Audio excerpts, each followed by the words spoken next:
సరే బాపు. ఏంటి ఏమో మాట్లాడాలని తీసుకొచ్చినావు? మాట్లాడదామని కాదు, కడిగి పడేద్దామని రమ్మన్నా. అయినా నువ్వు దాంతో ఆ రాసుక పూసుక తిరుగుడు ఏంది, దాంతో టచింగ్ లేంది, నువ్వు దానికేంది వర్క్ నేర్పించేది? అయినా నేను బాగానే చేస్తున్నా కదా వర్క్, ఏంది నన్ను తీసేద్దాం అనుకుంటున్నావా? అయినా మన జర్నీ ఏందో మర్చిపోయినావా? ఇక్కడికి ఫుల్ స్టాప్ ఏమైనా పెడుతున్నావా? కొత్త ఆలోచనలు వస్తున్నాయి, కొత్త పరిచయాలు అవుతున్నాయి. అట్లా ఎందుకు అనుకుంటున్నావే? తనకి వర్క్ రాదు కాబట్టి వర్క్ నేర్పిస్తున్నా. అయినా నువ్వు దానికి వర్క్ నేర్పిస్తున్నట్లేదు, నీకేదో అవసరం ఉండి దాన్ని రప్పించినట్టుంది. అయినా ఆఫీసులో పని చేయడానికి అమ్మాయి దొరికిందా, అబ్బాయి దొరకలేదా? అసలు ఇప్పుడు నీ బాధ ఏందే?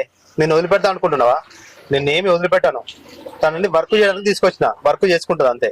నీ గురించి నాకు బాగా తెలుసు, నువ్వు ఎక్కడ దాని మోజులో పడి నన్నేడ దూరం పెడతావా అని నా భయం.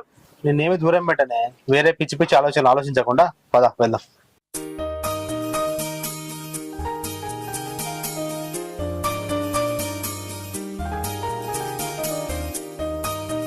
నువ్వు సూపర్ అన్న. దీన్ని వదిలేసి ఆ మాలతిని పెళ్లి చేసుకుంటా అంటున్నావు కదా, సూపర్, చేసేసుకో అన్న. అదే చూస్తున్నారా అంజలి